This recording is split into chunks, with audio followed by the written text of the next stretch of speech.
Hi guys, ito na guys, meron akong i-chismis. Chismis? Hindi to chismis guys, katotohanan to. Kasi sa messenger ko, nakailang beses na silang chat sa akin kasi hindi ko rin ma-replyan kasi nga sa daming tanong nila guys, sa daming tanong, hindi ko yan marireplyan ng kung ano-anong kasi nga minsan busy ako guys, kaya pasensya na dun sa mga nag-chat sa akin, sa nagtatanong. Ano daw sikreto ko, bakit ako tumagal sa amo ko.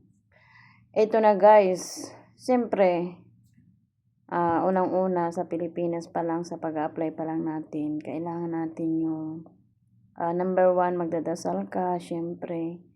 Tapos, kailangan yung yung isip mo, buo talaga ang desisyon mo. So, ayan na guys, siyempre, ito ang pinagkaloob ng ating Panginoon na siyempre pinagpipray ko rin noon na bigyan ako ng kahit na maraming trabaho sa bahay ng magiging amo ko, basta wag lang akong magugutom ka agad. Charot lang guys. Hindi guys, yung siyempre hindi ka gugutumin, saka hindi sila yung talagang mahigpit sa katulong at yung hindi mananakit guys. Basta yan talaga yung ipinagpipray ko guys, na bigyan ako ng amo na karapat dapat guys. Kasi hindi rin biro guys ang buhay OFW, lalo't na dito tayo sa bansang Arabo, hindi natin alam kung ano yung madadaanan nating magiging amo. Kaya siyempre, kailangan habang tayo sa Pilipinas pa lang sa pagpunta rito, kailangan hindi natin mawawala sigad sa ating isipan at sa puso guys. So ayan na guys.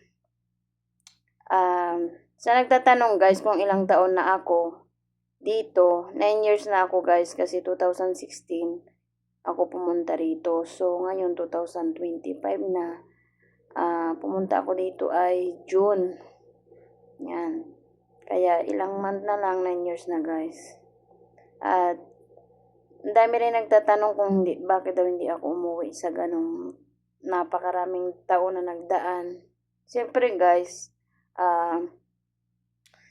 gusto ko man umuwi guys, pero iba talaga ang lungkot guys pag iiwan mo ulit yung mga anak mo. Ang hirap, halos hindi mo makakayanan. Ewan ko, siguro hindi lang naman ako ang nakaramdam nito guys, kasi 2018 umuwi ako guys, kasi tapos na ang contract ko noon. 2 years lang kasi ang contract natin bilang mga DH dito sa ibang bansa. Umuwi ako noon guys, 2 years noon, mahigit yata noon. Basta 2 years guys, 2018.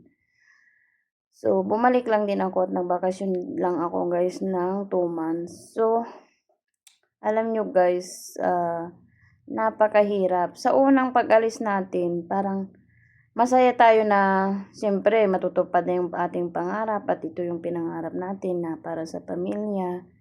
So, parang hindi tayo makakaramdam ng sobrang lungkot guys. Hindi ko naramdaman yung sobrang lungkot ko nung unang punta ko dito talaga guys. Pero nung pangalawa nung nagbakasyon ako guys, hindi ko maipaliwanag guys. Halos yung isip ko na kung tutuloy ka ba o mananatili ka na lang kasama yung mga anak mo. Pero bilang pamilyado tayo guys, siyempre isipin natin yung para sa pamilya at siyempre para sa anak, para makapag-aral. Kaya marami tayong pangarap guys, kaya number 1 talaga yung lalakasan mo na lang yung loob mo, kasi kung wala kang lakas guys ng loob, ang hirap. Yung pilit mong pipigilan guys yung pagtulo ng luha mo, talagang napakasakit guys. Yun guys, kaya inisip ko na lang na mag-stay dito ng ilang taon. At siyempre guys, siyempre hindi lang naman yung pangarap natin para sa pamilya, sa anak, sa siyempre kasama din natin yung pamilya natin, mga kapatid, magulang. Kasama yan guys sa aking pangarap na kahit sa maliit na bagay, matulungan ko sila at mabigyan ko sila guys. Basta, pag may pangarap ka guys, lahat titiisin mo. Lahat yan.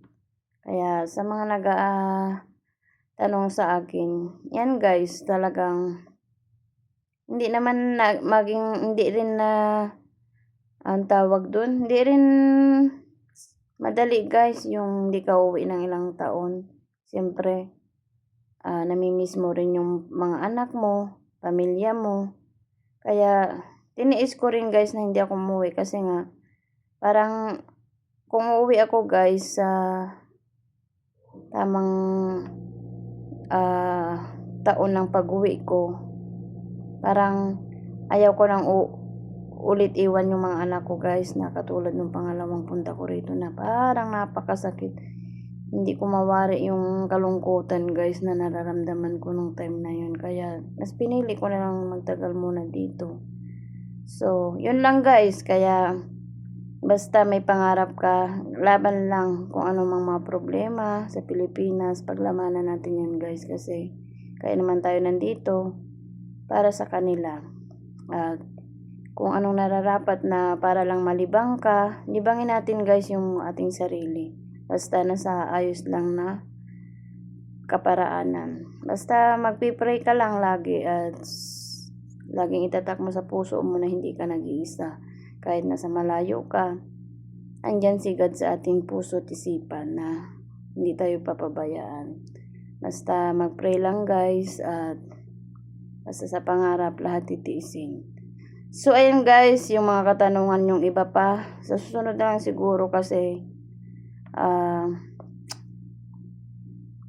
yun lang guys. Sa susunod na lang guys kasi hindi ko masunod-sunod yan guys kasi mahaba yung mga katanungan nyo guys.